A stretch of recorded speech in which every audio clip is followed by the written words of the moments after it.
कि बच्चों की सारी ख्वाहिशात पूरी ना करें। घर के अंदर एक, जिसे हम कहते हैं ना, जो आप लोग SOP कहते हैं, स्टैंडर्ड ऑपरेटिंग प्रोसीजर्स, और एक TORs कहते हैं, टर्म ऑफ रेफरेंसेस। आपके घर के अंदर एक उसूल, एक कानून, एक ज़ाब्ता बना होना चाहिए, और वो ज़ाब्ता सबको एक्सप्लेन किया गया हो और बच्चों को भी पता हो ये होगा, ये नहीं होगा। फॉर एग्जाम्पल कि भाई मोबाइल हमारे घर में 18 साल से कम, 12 साल से कम उम्र के बच्चे को मोबाइल नहीं, अब ये कानून है बस। और ये नहीं कि आप बच्चे पे सख्ती कर रहे हैं, आपने एक पॉलिसी बनाई है और उस पर अमल किया जा रहा है। घर के तमाम अफराद मगरिब की नमाज के बाद खाने पे इकट्ठे होंगे, ये आपने कानून बना दिया घर के अंदर, अब सब लोग इकट्ठे होंगे। ये सख्ती नहीं है, ये सख्ती नहीं है, ये सख्ती नहीं है। इसको वायलेट करने पर जो आपने, पनिशमेंट में नहीं कह रहा, जो आफ्टर रिजल्ट है, मेक श्योर करें कि वो करना है। बेटा अगर मोबाइल मुझे पता लगा कि इस्तेमाल होना है, मना किया है, तो इस दफा छुट्टियों में, गर्मियों की छुट्टियों में हम कहीं नहीं जा रहे।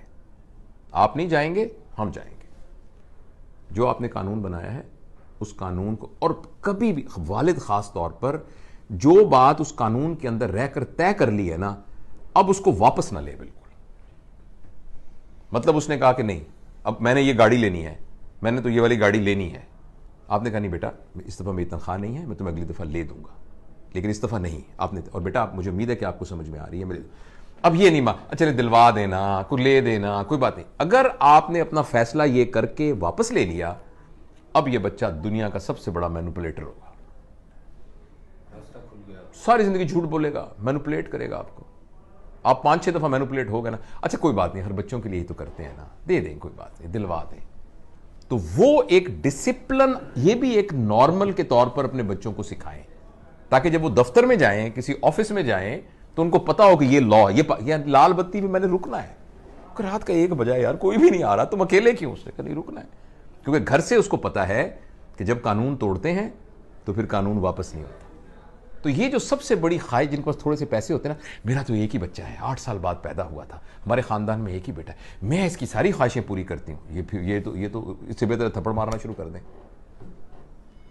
तो उसकी सारी ख्वाहिशें ना पूरी करें, उसको कंफर्टेबल करें, मगर उसको पता हो कि कुछ बातें मेरी नहीं मानी जाएंगी। ये तरबियत के तौर पर उसको पता होना चाहिए कि कुछ बातें मेरी। ये तीसरा उसूल मैंने आपसे अर्ज किया। चौथा उसूल ये है कि अपने बच्चों को शुरू से ही खुद मुख्तार कर दें, खुद मुख्तार कर दें। आपका ये बेडरूम बिल्कुल, जब वो बिल्कुल मासूम है वो तो और बात है, उसके बाद से उसको अपने साथ मत सुलाएं। ये जो मास्टर बेडरूम का कॉन्सेप्ट है ना, कि वो बच्चा यूं, आपका बेडरूम है, ये साथ से ये छोटा बेडरूम है, बीच में कोई कुंडी नहीं है, दरवाजा नहीं है, लेकिन एक है वो अलग से, लेकिन आपके एक्सेसिबल है, आप उठ के एकदम यहां से यूं जा सकती हैं। उसमें आपने बैरियर लगाए हुए हैं, जो कुछ भी है, लेकिन उसको शुरू से ही अकेला सुनाएं। जब आप जफियां डाल डाल के उसको सोएंगे ना, मामा मुझे डर लग रहा है, मामा मुझे, तो वो 40-50 साल की उम्र में मामा डर, हम ऑपरेशन करते हैं ना, 70 साल की खातून है तो कहते हैं अम्मा को बताना नहीं कि ऑपरेशन है, अम्मा एक्सरे खींचने ले जा रहे हैं, अंदर हरे कपड़े पहने हुए हैं, एनेस्थेटिस्ट ने यहां ब्रेनला लगाया हुआ है, ऊपर लाइट नजर आ रही है, मरीज को यहां लटाया हुआ है, 70 साल उम्र है, अम्मी एक्सरे कर रहे हैं आपके, एक्सरे। मेरा बेटा एक्सरे कर रहे हैं, ऑपरेशन नहीं मैंने कराना। नहीं अम्मा ऑपरेशन नहीं कर रहे आपका, एक्सरे करा रहे हैं। ठीक है ना, अब सबको अंधों को ऑपरेशन थिएटर बार बड़ा बड़ा लिखा हुआ है, नहीं मेरा ये तो ऑपरेशन है, नहीं अम्मा एक्सरे करने ले जा रहे हैं आपको। तो उस उम्र तक भी ना वो मामा में डर लग रहा है, वो इस तरह होगा। एक जिस तरह मैं इसकी एक मिसाल देता हूं, हमारे पास बच्चे आते हैं ना, 4 साल के बच्चे, पैम्पर बांधा हुआ है, पैम्पर अब जो ना एक ऐसी यानी जबरदस्त वो बन गई है ना, ये एक सिंबल बन गया है उसका।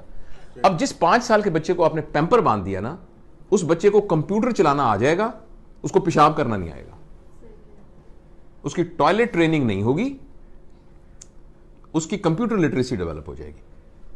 ठीक है ना, तो आपने खुद मुख्तार नहीं उसको किया हुआ, आप रात को उठने की तकलीफ की वजह से आपने उसको पैम्पर, आप खुद बताएं, मेरी ट्राउजर में थोड़ा सा गीला लगा हुआ हो, मैं बैठ सकता हूं?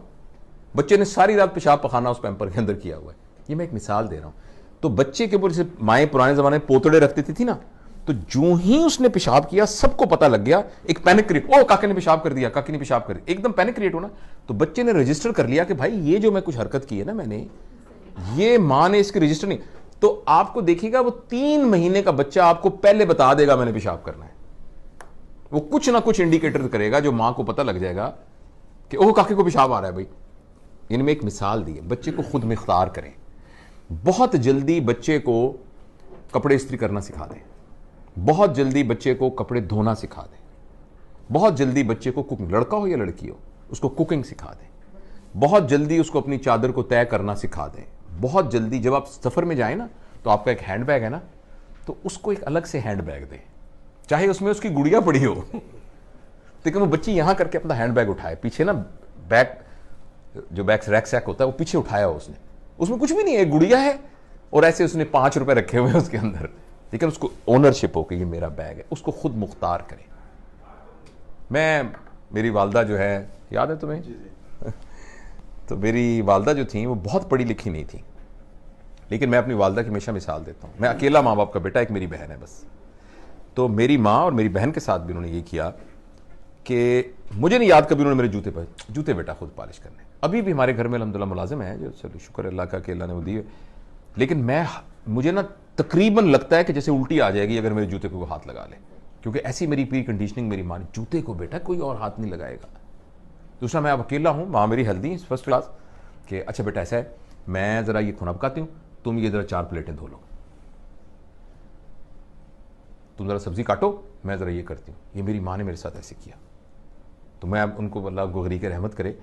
तो बच्चों को खुद मुख्तार कीजिए, इंडिपेंडेंट कीजिए, अपना काम खुद करें। जब आप बाजार में जाएं तो उनको कहें सौदा खुद लें, उनको डिसाइड करने दें। अच्छा, इस सारे में वो गलतियां करेगा और वो सबसे बड़ी अपॉर्चुनिटी होगी उसके सीखने की।